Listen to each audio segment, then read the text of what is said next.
Yo, what is up, world? Welcome to episode 001 of the Film School Experience podcast. I'm your host, Maddie, and I'm super excited to have our first guest, one of my best friends, Alex Chueng.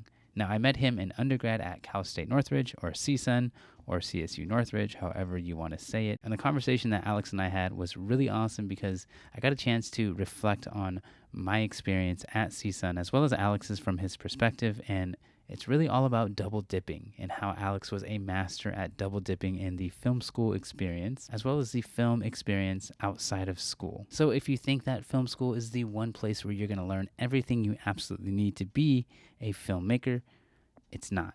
Surprise. You have to go outside of the film school experience, and that is what we're exploring. Okay, and camera is rolling. Sound speed. This is the film school experience. Take one apple and action. What's up, Alex? What up? Thank you for being on the podcast for episode number 1. This is very exciting. But let's just jump right into it. So I would be more than happy to introduce you, but I would rather you introduce yourself. Yeah. So, just let us know who you are, and then what film school did you graduate from? Sounds good. My name is Alex Chueng. I went to CSU Northridge, and I went to their TV and film program. Nice. Dope. That's awesome, man. It's funny, for those of you who don't know, we actually graduated together, and that's where we met. Exactly. So maybe, a little bit of our history will unfold in some of these questions. Cool. So at what moment for you did you realize film school was an option, or film school was a goal of yours? Mm-hmm. I think starting from high school, I knew junior year in high school to maybe senior year in high school, I knew that film school was one of the goals that I wanted to achieve, going through film school, because I had already found my passion in filmmaking early on. In junior year in high school, I was making short films, every few months with friends, and just myself, and just directing and acting and then editing and shooting everything together, and then, from there I was researching what film schools should I be going to in the future, and what should I get my degree in and all that kind of stuff. Yeah. Right. No, that's awesome. And I love how probably everyone who is a current film student or an alumni, they have a very different entry point to when film school came into their thought process. So that's really awesome that for you it was as early as high school, and that you were actively making films way back then, so that you knew film school is an option. And then when you were thinking of film school, I guess we can answer this question, but I guess a little bit before is, where did you go to high school? Where did you grow up? Where are you from? Yeah, so I went to high school in Elk Grove, which is by Sacramento, the capital of California. And so most people don't know that, which is funny. San Fran. Yeah, but yeah, Sacramento. And I went to high school there, and just, what was the question again? Sorry. Oh, okay. Where did you go to high school? And then that kind of links into my next question, is when you were thinking about going to film schools and applying to colleges, from your vantage point, what was the dream school, or what were some of the schools that you knew of before even the process of applying? So super funny story was that when I was applying to film school, I applied to so the first time I applied to UCLA, and I listened to my dad, and he told me that just to apply for only UCLA, because he said, go big or go home. And I listened to him. And of course, I didn't get into UCLA, so I had to wait another year in order to apply for other schools. And this time I applied to not only UC system schools, UC San Diego, Santa Barbara, I think it was one of them that I got applied to, but also the CSU programs and the CSU schools. And Northridge was one of them. There was another one San Fran State, I think was another one. And then Sacramento State, of course, had its own film program. Actually, Tom Hanks went to Sac State. Yeah, he went there, I think, briefly or something like that. Yeah. Yeah. Yeah. Yeah, that's their claim to fame kind of thing. But it's a solid film program. But yeah, I got into most of them, besides obviously USC and UCLA. And I didn't really think of like applying to any of the private film schools just because like they were, pretty expensive, like Chapman or AFI. Those are pretty expensive. So I opted in for just, the UCs or the CSUs just because you have like financial aid going into that as well. So That's cool. And I'm sure at that point, I should say, was like going overseas even a thought, like, to go to film? not even like, in the East Coast or like out of state, not even out of state. Like didn't even think about going to like, places like New York or something like that to go to film school just because like one is expensive and then like two, like I like the ability to be able to go home, once in a while without having to fly across the country or fly long distance or something like that. Yeah. No, that's fair. That's cool. I'm sure. I'm not sure. I wonder if people within the U.S. have ever thought like, oh, I'm gonna skip USC. I'm gonna skip NIFA or NYU and just go like overseas to like some obscure, super small film school. But I didn't even. I don't know. I'm sure there is. I'm sure there's like a small percentage of the film school population that like went overseas to like maybe like England or like some other film school abroad. But yeah, for me that never crossed my mind. I was like, it's only California. I'm like, oh, I'm staying in the state. I'm like, I'm not going anywhere. That's awesome, man. So with that, like if you put yourself back in those shoes of applying to school and then you find out, oh shoot, I'm going to, I forgot the college in Sacramento. Is it the Cumsonus River College? Yeah, that one. Yeah, yeah. So you're there, and then you're applying to all of these CSU film schools, and so when you're at that level, like, what are you thinking? Say you just get into CSUN, and you're like, okay, cool. What are you saying to yourself or wanting from the school? Like, what do you think it's gonna do for you as a filmmaker, coming from wherever you were at that state as a filmmaker? Yeah, I think for me, I had already gotten down like the basics of filmmaking, like a lot of the things about lighting and audio and how to how things work on set. I had already gotten all the basics down just from like watching YouTube, because I didn't go to film school, and the high school there only had like a photo program. It wasn't really huge on like filmmaking in general. And so I learned everything online, like how to edit, how to shoot, and how to direct people, and how to like operate your camera and stuff like that, lighting and all that kind of stuff. Like I knew all of that already before going into like film school. And at CRC, at Cumsonus River College, the community college that I went to, it was more of like taking classes on like theory. It wasn't like in the field filmmaking kind of thing. It's more of like, oh, this is what this means if the shot is like tilted like that. You know what I mean? Like Dutch angle shots. So what does that mean? What does a high angle shot mean? What does a low angle shot? Like a lot of theory based studying versus practical on-set type of filmmaking. So for me, like a lot of that stuff I had to learn outside of class when I went to community college. And then going to film school, I was really hoping to learn more about like high level techniques, like what they would actually do in like Hollywood. And like when you're on set, like there's always going to be things that are going to go wrong. How do you troubleshoot? How do you get around certain things? What are some of the like basic techniques that every high level filmmaker in Hollywood would do, that kind of stuff. No, that's cool. That's always something that I think about is like, or I thought about, I should say, like what the film school would do for me. And I think you kind of open up an interesting topic is before you got to CSU Northridge in the film program, you said that you learned a lot of stuff online. Mm-hmm. And so, that's always a hot topic, and an interesting question is like, do you need to, or like, can you learn things outside of film school that you wouldn't learn within the school? So like, is there a big difference? And so like with that coming into the school, you knew some things. Did you feel like that you, how do I want to say? Do you feel like what you learned in film school was just like a replay, or was it like an evolution of what you learned? It was definitely a replay.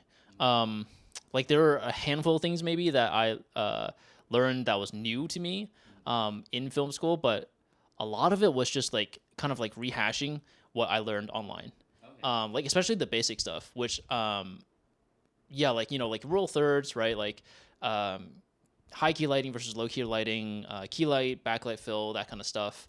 It's very rudimentary. It's very elementary. It's very basic stuff that you can learn anywhere on YouTube. And I was really hoping to kind of like graduate past that kind of stuff.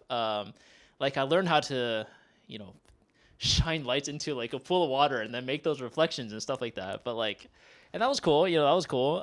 Learn about cross key lighting. I mean, but other than that, like, it's more of like looking at the equipment that they use on set. Like, for example, the dolly fisher, or like a doorway dolly. That stuff I've never seen in real life. I've built, DIY projects. I've built my own dolly before, and that was just DIY. But like having the actual thing in school and like seeing it and playing around with it, that was really cool for me. But otherwise, yeah, it was more of like I learned everything through watching YouTube, and then they're just kind of like going over again in film school kind of thing. Yeah. And I guess you could obviously do this stuff outside of film school, but what I think film school brings, and I'm sure you may agree to this, but it's a group of people who are all focused on that same thing, and it's like a community within itself that you can find other people who may be interested in other like focuses. So you get a chance to like kind of showcase what while at the same time like learning how to plug that into like the director and like the sound person and the editor. So like, would you say that film school helps kind of like speed up that process of like, if you're not in film school, you have to go and find these people, you have to go to these other communities? 100%. I think like a lot of the times, like when I was like working by myself back in high school, right? Like I was like jack of all trades. I had to wear all the hats. I had to direct, I had to shoot, I had to edit, and I had to do sound and everything. And so going into film school, like like you were saying, like there's a lot of people who specialize into a certain field, and that's how it is in the industry, right? Like there's only people who are like the sound mixer, who like record sound, or like who operate the camera, or who touch lights and stuff like that, and grip equipment.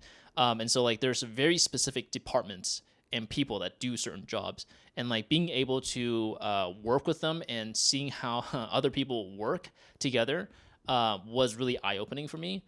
You find out some people don't work as well with others than other people, and how do you manage that? So it becomes like more of like you learn how to do a lot more like soft skills. You learn a lot of soft skills, managing your crew, or like working with the crew, working within a team is so important when you're on set. And that's something that I did not get to experience when I was like in high school or when I was in community college before I got into film school. That's something that I learned that was like so important, being able to be, okay with people and work with people and know how to communicate your ideas and how to manage people and how to get things done efficiently on set, and, working with people and, their personalities, or, stuff like that, is really, really important. That's something that I learned through film school as well. Yeah. Nice, dude. That's awesome.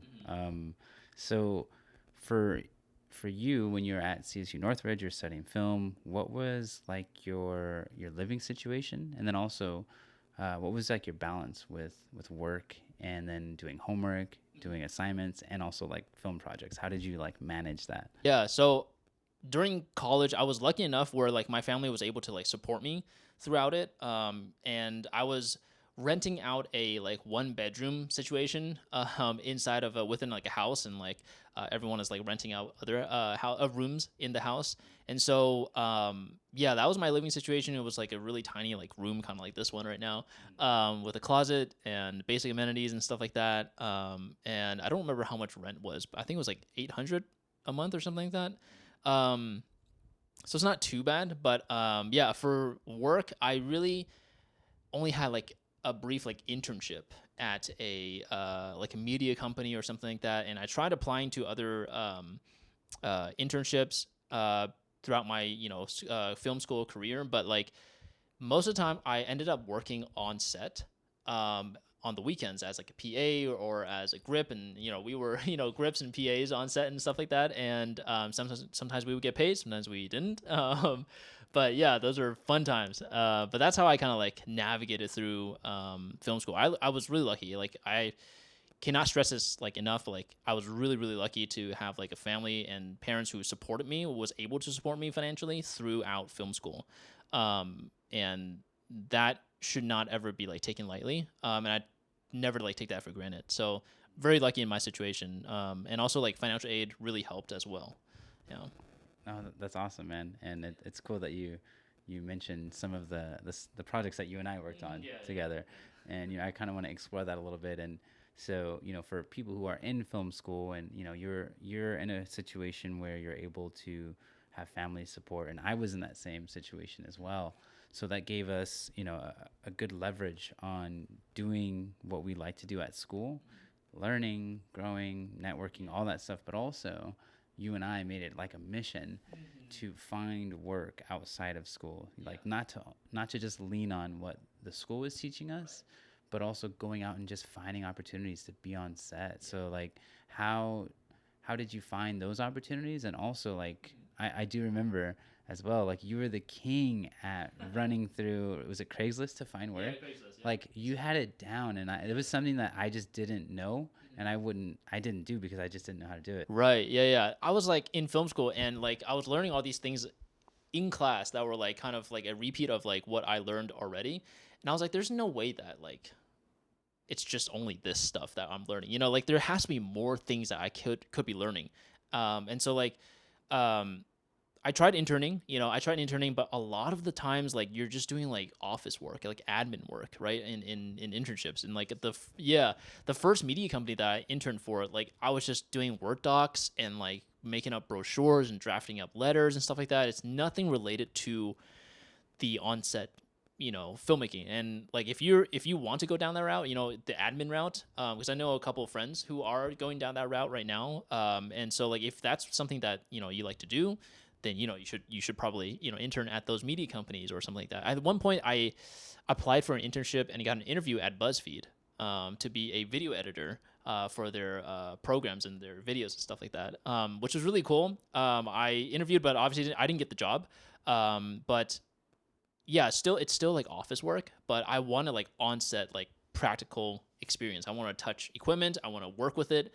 I want to work with like a team who's like part of the camera or the lighting department and stuff like that. So I was like Googling like how do I get on-set experience? Like where do I like? There has to be some sort of marketplace for me to look at jobs and find jobs, even if it's like one-off things on set. So I Googled and then found a bunch of results that were like Mandy.com, Staff Me Up, and then Craigslist. They had like a section of like for hire or whatever, and then there's like a TV and film section, and then you go in there, and then there's like a whole list of like low-budget independent things that you could apply for. And yeah, whatever I saw, like I tried to apply for it. I tried to like edit a reel to like fit whatever they were asking for the job, just for that job sometimes. And so yeah, Craigslist became like a pretty good place for me to find gigs like consistently and just like get experience on set. No, that's awesome. It just totally, I get flashbacks of like looking at Craigslist and me not understanding how to navigate it, but you totally knew it. It was like a system. And I remember, I think you even taught me how to like read it one day, and I was just like, I was so lost. But I always like, I was so drawn to you because like you had that proactiveness, like you just knew you were a go-getter. And like I didn't have that in me necessarily, especially with something so specific with filmmaking. Like you just knew where to find the avenues of finding work and experience. And so I was lucky enough, to just be your friend at the time, and then be able to just join you on, some of those journeys. And then, sometimes I found stuff through however. But I think that's such a huge important thing, that if people are in film school, like you have to go out and make opportunities for yourself. And specifically, and I'm glad you touched on it, was like, if you're more into the admin thing and you're okay with doing an office job, like, and that's the route you want to go in the film industry, there's so many opportunities for that, but if you're like people who like to be on production, like us, you have to carve your own path. And, whether that be going through a website like Craigslist to find work, or just finding a way to advertise your own special, like focus, whatever it may be. Yeah. There's a lot of like, I feel like a lot of people aren't willing to, go through all that like grunt work. Sometimes when they're in film school, yeah, like, I remember like getting paid like nothing, or just like volunteering our time or something. Just like, what is it? Gas and food compensation. That was like, you just got comp travel and food. And that was it. But you're like working like 12-hour days as a grip, hauling, heavy equipment. Those are fun days. But like, they really help you understand like what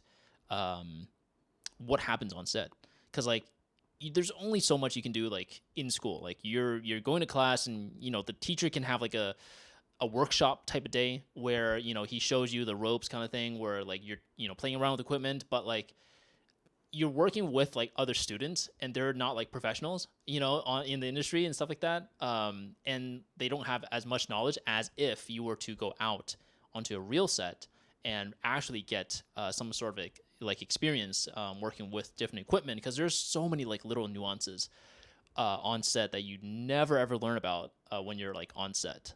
Like there's so many little things that you should be doing when you're on set that you don't get taught when you're like in film school. For example, like in the camera department, there's the DP, there's the first AC, and then there's second AC. Second AC is like the runt of like, there's a hierarchy. There's like, he's like, you're like the bottom tier in the camera department. You're the person, you're responsible. Like, these are again soft skills that you have to learn. Like you're like low key responsible for, getting water, getting coffee, getting snacks and food for first, and also the DP. And so like I never learned that in film school until I worked on set of like one feature that someone was shooting, and I found that through Craigslist again. And the first AC told me like, hey, you should be, doing this and this and this, like, periodically. Not like you're not a PA, but like periodically you're supposed to get like water and coffee and stuff. Like, oh, I didn't know that. I didn't know that was a thing. And it's not like a hard rule. It's just like, it's nice. It's a nice thing to do. And because like there is a hierarchy, kind of, you should be the one who does these things. And if you do them, you will get more. It's like getting what's the word, like more brownie points. Yeah, you get more brownie points on set, and people like you better that way. So those are things, that soft skills that I never learned in class, and only found out when I was on set. So but those things are really important. Yeah, no, for sure. I think that's so true. And it's like, especially if you know where you want to land, whether that be like cinematographer, director, producer, and you're those like assistant underneath wherever you want to be, having those soft skills, having those practices of just like showing like concern, and showing that you're paying attention to people, and reading the vibe and energy of people, like, oh shoot, the director looks like they're thirsty, or whatever, or just have stuff on hand, and people remember you, and that's how you can move up the ladder faster. And luckily for us, we were able to do such things, and then also have the skills that we were learning at school. So we were double dipping. Yes, like all the totally. time, Totally. Yeah. No, that's so cool. Yeah, I would say like another like good piece of advice is like, if you want to be like a director, like you were saying like work underneath like the director, or if you want to be a DP, work underneath the DP as like a PA, or camera assistant or something like that.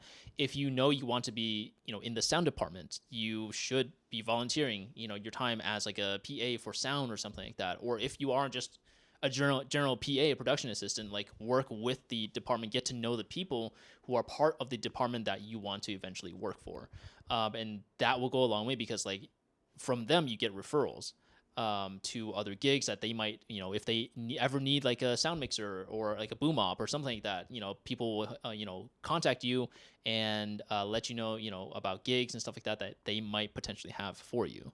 So yeah, I mean, it's a business of like who you know. And then I was just talking to an undergraduate, one of my friends at USC, and I was asking him what he's going to do over the summer. He has a few projects that he's like PAing for, like pretty big productions. And he wants to be in the camera department, but he's just I think he's doing like prop assistant or something. Yeah. And so my advice to him was like, oh, that's awesome. I'm glad you're doing that you're able to get any kind of PA work. But when you are on set and you are PAing for, the prop department or whatever it may be, but it's not where you want to be, keep an eye on where you want to be.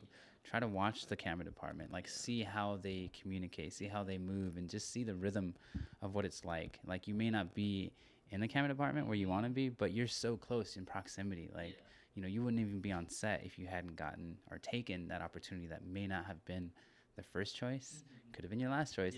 But I just try to remind him and also anyone else, if you know where you want to land, if you want to be a director, if you want to be a producer, but you're not underneath those roles as an assistant, keep an eye on them when you are on set. And also too, why is Siri listening to me? Sorry. Also too,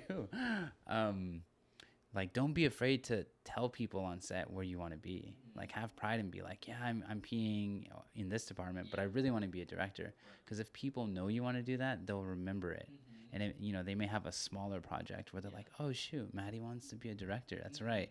I know the director for this small project. We'll just bring him on. So don't be afraid to speak it into existence because it will come to fruition at some point. Yeah, exactly. That's great advice right there. Yeah.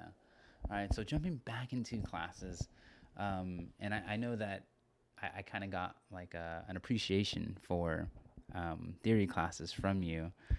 What were some of the classes, whether they were theory or whether they were practical? What were some of the classes that you think influenced you like directly, if any? Maybe it was a culmination, but what were some of the classes that influenced you as a filmmaker or as a DP? Yeah. I don't know. Off the top of my head, I don't really remember like specific classes that really like influenced me or inspired me. Like maybe like intro to like cinematography or something like that. Maybe like that class.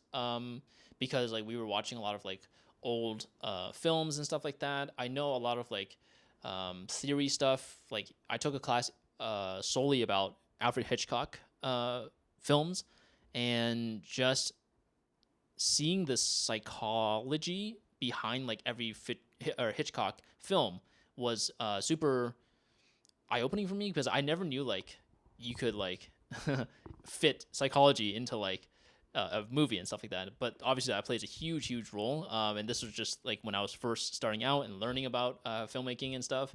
But yeah, other than that, like not really that many other classes like really influenced me. It was more of like going out and actually watching films for myself that helped me kind of like gauge like what kind of like style I liked, like lighting wise and like camera movement wise and that kind of stuff. But Nice. No, that's cool. I mean, I think of it as like we learn the hard skills at school, and in life we may find films that we really gravitate towards that schools may not focus on, or you just may not have a professor that like talks about it, but it's just something you're passionate about. So like you have the hard skills of how to do that, but then also you're like taking the soft skills and you're taking the outside knowledge of like, oh, this is what I really want to do, so that when you figure out like, yeah, that's my vision, that's my voice, that's my style, you have those like hard skills that we've learned at film school, to do it. So it may not be one class that really kind of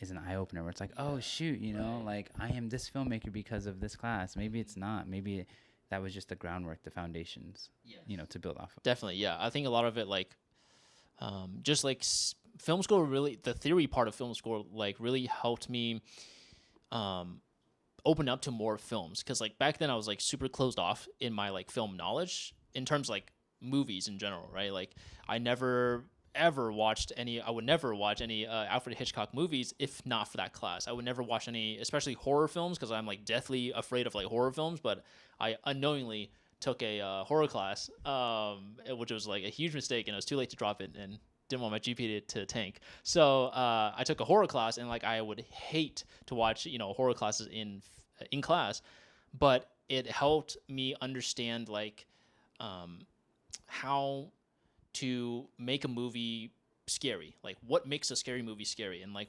why does it why is it scary? What are the psychological and like what are some of like the theories behind like a horror film, and like what are some of the underlying like themes in a horror film that you could explore through cinematography or through the film itself. Right. No, that's awesome. And it just like made me think of another question is like, so your focus was cinematography at school, obviously. I feel like being in a school setting, you get to learn obviously about other positions and roles, but there's like this so ambiguous, objective or subjective word, you can correct me, of like, or question of like, is this a good director? Is this a good sound person? And you don't really know that until you're thrown into situations. So like, were you able to navigate your own like interest as well as find out like what makes a good director and what makes a good producer? Like, how was that for you? Like looking in other directions as you were moving forward? Yeah, I think seeing how well people can handle problems was the biggest thing that tipped me off to like, oh, this guy is really good at their job, or this person is really good at their job, or not good at their job. Like, how fast are you able to problem solve? I think that's like the biggest thing for me. Even now, nowadays, like how fast are you able to come up with a solution? How fast are we able to work around a problem or a situation that comes up? Because there's always so many problems that come up on set, even though like you prepare for like weeks, months, or days in advance. There's always going to be some sort of issue on set, and so like how can we work together as a team? How well are we able to work together as a team in order to get over the problem or solve it? Yeah. No, that's cool. Yeah, that's something that I learned, because I don't think you would really know aside from watching a film and knowing famous directors what makes a good director until you like go through the ringer of like working with people. And film school is just a wonderful like breeding ground for those great directors and for those terrible ones too. But at least you have a good sensibility of like, maybe this person is good at what they do, but their communication skills are just not cool. So you understand like what it would be to sacrifice that like project of working with, but at least you know like what kind of person you are and what kind of people you want to work with, you know? Yeah. Nice. So my next question is, how credible or good do you think the professors were at CSU Northridge? And then also, like after graduating, did you feel like they supplied you with all of the knowledge and their wisdom for you to just like walk onto a set or walk onto work right away? I mean, some teachers are all right. Some teachers are pretty good.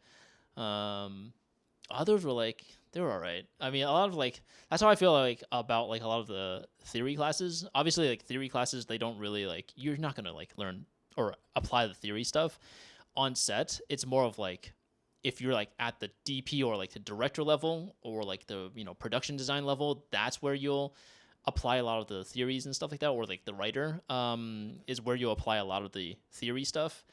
In terms of like for me personally, like in terms of like the on-set experience, like I kind of learned some stuff in film school, but a lot of it was just again like me and you going out on set every weekend and just like or just me and you shooting our own things after we've learned stuff from being on set, and stuff like that. I think a lot of it was just like us being on set a lot. And film school, it'll provide, if you know nothing about filmmaking, film school will definitely provide you with the foundation that's necessary to survive, I guess, in the film industry. But like outside of that, it's a lot harder to survive on set, to work on set, because there's so many things that like they don't go over in film school. Like again, like a lot of like the soft skills you don't learn in film school, and a lot of like maybe it's just my experience, but like for me it was just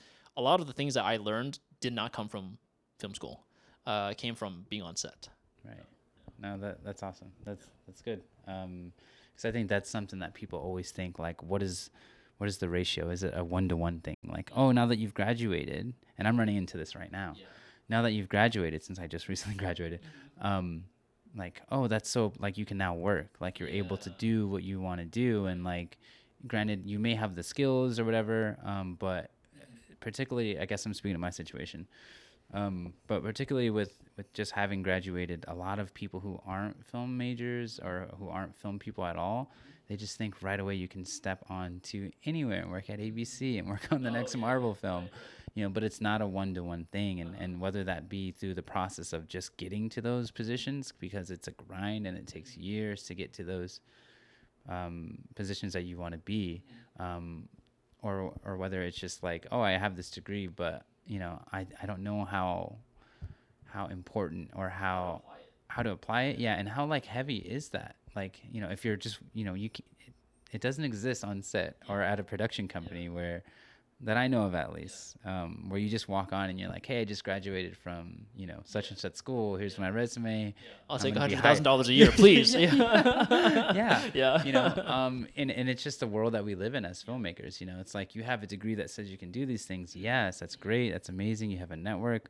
But I think it's more of like the personal, like relationships, like, oh, well, let me see how you are, on this project, and then we can vet you and see, like, I think it's just an entry point to like the conversation. Right. The biggest issue that I see about film school is that when you're in film school, you are working with other students who are not professionals. They're not good at they're not like at the level of like in the industry, so you're just working with other students, you know what I mean, who also have no experience being on set. So no matter how many times you work together on a project, it will never, ever, your skill level will never, ever get any higher than the people around you. You have to always, and the teacher's never going to be like, on set all the time with you. 'Cause sometimes you're on set, you're shooting, you're on location somewhere far away from campus, and obviously your professor is not going to be there all the time. So when you're working with other students, they're not going to be that much better than you, versus you going on set and working with actual professionals who have maybe, 2, 3, even people who have like 1 or 2 years of experience on set is better than you going through film school for like 2 or 3 years.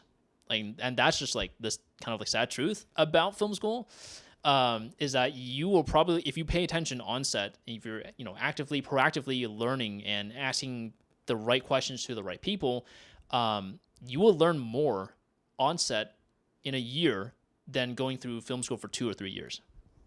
I agree. And I think, it's riddled, and I don't want to say it's riddled, like you made it quite apparent though, this conversation, that you learned so much being on set that you just didn't learn at school. And, I don't, this is like my educator, like thought process now. It's like, I don't know how to translate that. And I don't think I don't know if it's like, it's just a film school problem. I think it's just a matter of like, how do professors and how do institutions like take those nuances from what they know on set and like translate it into a classroom. And that's something that, me moving forward, one day I'll be a professor, hopefully again, and that'll be my like big riddle, is how do I do that? So I think that, I think it's necessary that when you're in film school, you try to get on set as well, outside of school sets, just so that you can see the difference. And then now you have like 2 forms of education, essentially, but yeah, I do agree that, people who are just exclusively on set, for one year will absolutely know more than, someone that's in film school that has 1 year to 2 years, because it's just different. There's a difference. Yeah. I think the biggest takeaway from this, if anyone, has any takeaways from this, the biggest takeaway from this that you should get is always, in order to become better, you have to learn from people who are better than you. That is the only way that you're going to get better at what you do. If you, like, think of it as like a video game, right? Like, if you play with people who are worse than you constantly, there's no way you're going to get better at the game. But if you learn from people who are like higher skilled than you and who understand the game at a much higher level than you, you will for sure learn. It's like playing chess. Like, would you rather play with someone who's like a beginner versus the grandmaster at chess? Who would you learn more from if you wanted to get better? Like, that's the key, right? If you wanted to get better, who should you learn from? You should always learn from people who are better than you, not like at your same level or like even worse than you. So, no, I think that's so well said. I couldn't have said it any better. That was amazing. All right, so the next question is like, now that you've graduated, we graduated, what, 2016 together? 16, yeah. It's been 7 years. Is that right? Oh, yeah. 7 years. Oh my, Six, wait. Seven. Yeah, that's you're right. ridiculous. Wow. So like, what are you doing nowadays? And like, has film school like created that opportunity for you to do whatever it is that you're doing, 6 years out? I know for some people in our class, yes, because they got to know their professors, and the professors were already, some professors already were working still at like CBS or I think ABC or some studio, and they were able to kind of like get them on as like PA on certain productions and stuff like that. So for some people, yeah, definitely like 100% paid off, to go to film school, because now they're working like, they're producers on some shows and stuff like that, which is really cool to see. So, but for me, like I never passed film school, like never really helped me with finding opportunities. Maybe I was doing it wrong. I don't know. But like film school itself never gave me the opportunities that I found outside of film school, like knowing other people and networking my own way through like through Instagram, through social media, through being on set and talking to people. That has actually made me more opportunities than being in film school. But again, like that's just my personal experience. Like I know, again, like a lot of people who have gone through, professors and film school, for them has like 100%, 200% return on investment. So for them it worked out. For me, not so much. Right. And I love that you distinguished in a way. Some people have gone through like the studio system and like worked right out of school because that was just where they got plugged in, and they had to do that to get to where they wanted to be. But with what you're doing with what I'm doing, like we can't just like go to a production company where it's like, oh, you're like the assistant, third, fourth, fifth cinematographer, and eventually we'll cycle through 7 cinematographers, and then it'll be your turn. It doesn't work out that way for us, so it's much more difficult.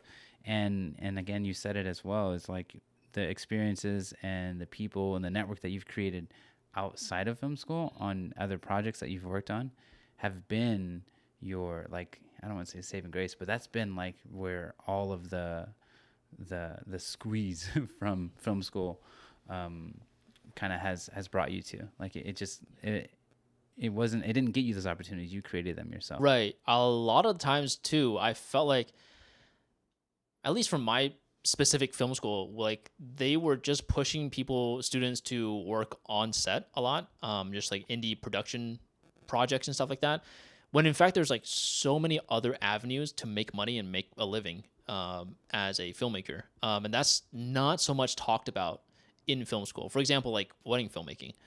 It's a huge market, right? It's a completely huge market. You do have to learn how to work for yourself as a freelancer. But that's something that I never learned about in film school until I got out of film school. And I was like, oh, working on set doesn't pay anything, especially like when you're a PA and now there's rent due and now there's, all these things, utilities and all that kind of stuff, car payments and stuff like that, like life. And like working on set on these low budget, super duper indie stuff, for me, it didn't really pay the bills. And so that's when I turned to wedding filmmaking. But I never learned how to do wedding filmmaking in film school. Like that was not even an option that I learned about in film school. There's also like working with agencies, different marketing agencies, different PR agencies that I also never learned about. And those are super great ways to actually make a living outside of film school. So yeah, no, I love that. I can't believe I forgot about that. But we conversate about that a lot. How film school just doesn't talk about anything outside of film. When there's so many other avenues, with social media as well, throwing that into the conversation. So, I don't know if I'm hopeful that it will become a conversation and something that film schools do talk about, and I can confidently say that after graduating recently, even at, with my master's at USC, they don't even talk about that at all as well. So it doesn't matter if it's, at the bachelor's level or the master's. It's almost as if it just doesn't exist. And it only exists when you talk to professors and they're like doing the same thing too, Right. you know, but it's not within the curriculum. And I don't know if that'll ever change. And I envy so much. I don't know how you feel about this, but I envy so much like business majors, and people who understand the ins and outs of businesses and like how to approach and how to like talk to them and like work with them, because we have to learn that dialogue on our own. You know, we took the skills that we learned from film school and our own experiences, yeah, but it's a whole nother ballgame when you have to like find your clientele and make them happy, and then like how do you find more clientele, and how do you like structure your own business, and then how does that business pay for rent, pay for everything, and like provide for you and in a world. Exactly. There's a whole, like, there's a technical side of filmmaking, and like there's like on-set filmmaking and stuff like that. But like, if you don't go down that route, there's a whole business side of filmmaking that, you know, we rarely get taught about. Like, I know there's maybe one class on the business side of filmmaking that was at night, and I never took it. I never really learned about the business side of filmmaking until after I had to, like, you know, run a business myself. And so, yeah, I wish that there was more emphasis on like the other side of filmmaking, the unspoken, like the dark side, you know, of filmmaking. It feels like it, Yeah, for sure. yeah. And you know, for those of you who are in film school and who are looking to go to film school, let film school, when you get in, if you get in, let that be a training ground for you to like create your own business, because a lot of people do that, you know, as students, of course, but really take it serious because it's not talked about at school. So use that opportunity again to just double dip, and like you're in a facility where you have people who can just run sound for you, you know, if you find, you know, some sort of like small project to do for a company, but really learn how to navigate those waters, and how to figure out how to find business and create business with the skills that you have, because that's what you're going to end up doing. You know, it's either you end up doing that or you totally just drop out and say, you know what, I've spent 7 years and I'm not where I want to be, so I have to just shift my entire life. Yeah. You know, To something Yeah. else. Yeah. So I would urge everyone to try and just figure that out, you know, and just explore it as much as you can. Yeah. All right, dope. Last but not least, we've made it to the end of the podcast episode.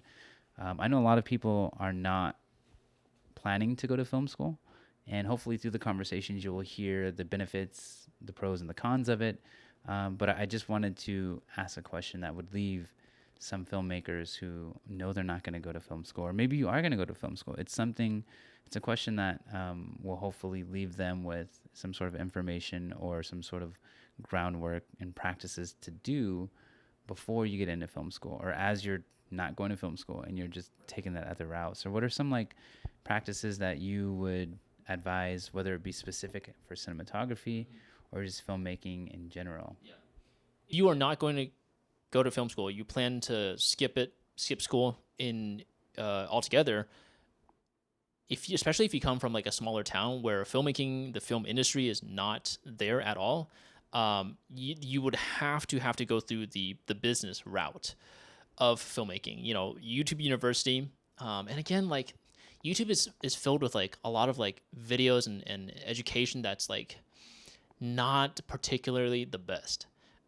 So it's hard to like give you like a playlist of all these YouTube videos that are like the YouTube videos to watch. You know, like there's a lot of YouTube videos that aren't that great.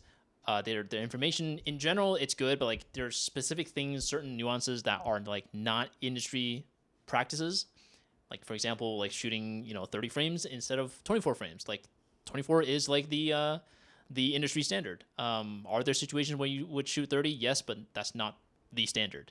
So like there's certain videos and stuff like that. So like learning from YouTube, you have to be very picky about like who you learn from and like what information gets processed. It gets kind of like filtered out. I would say like look up seminars or like conferences or like speeches that are given by industry professionals.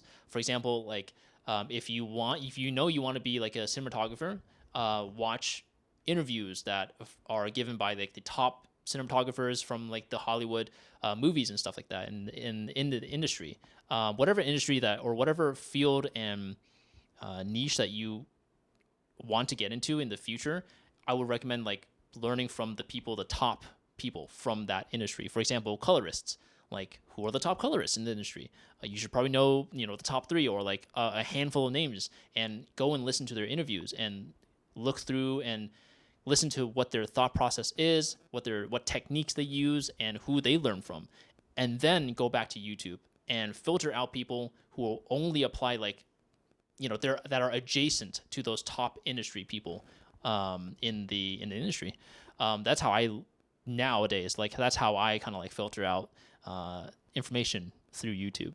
Yeah. That's amazing. That's some real good knowledge coming from someone who went through the film school program and is now refining what you know and building off of, what you know as well. So yeah, I like that. Yeah, I think like if again going back to like the small town thing, like if you're in like a place where the film industry is not very heavy, there's not much of a presence in the film industry, like you have to be able to go out and get work by hitting up different businesses and like asking what kind of video needs you could help them solve, like video problems. Like, for example, marketing, like videos in general is like heavy. It goes heavy into like the marketing department in every business.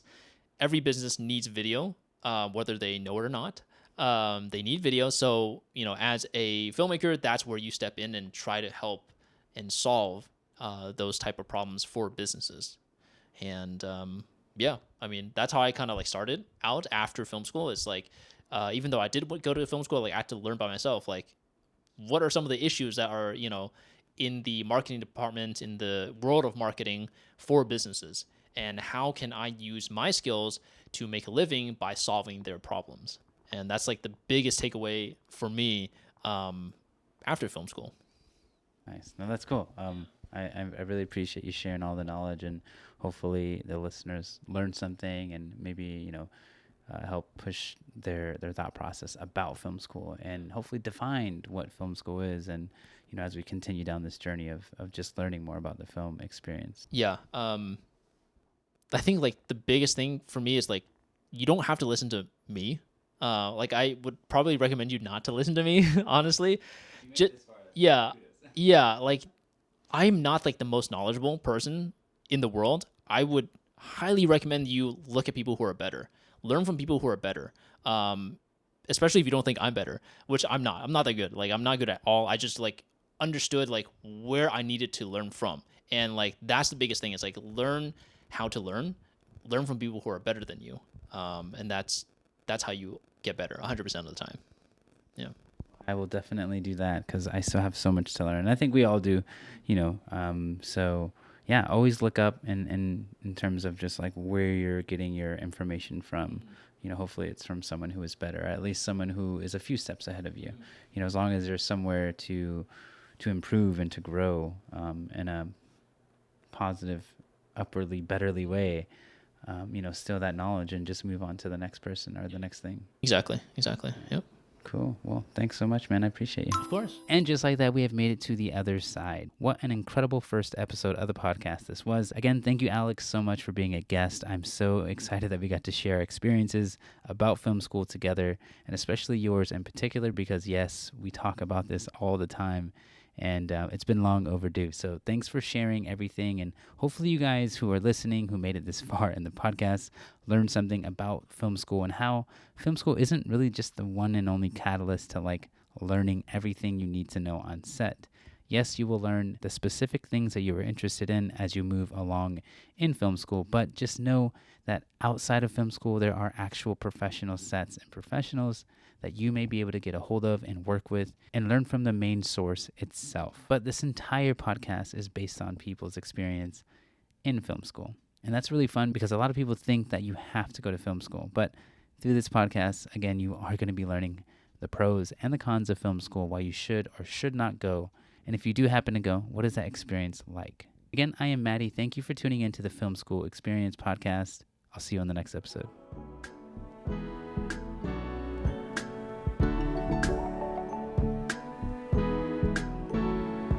It's the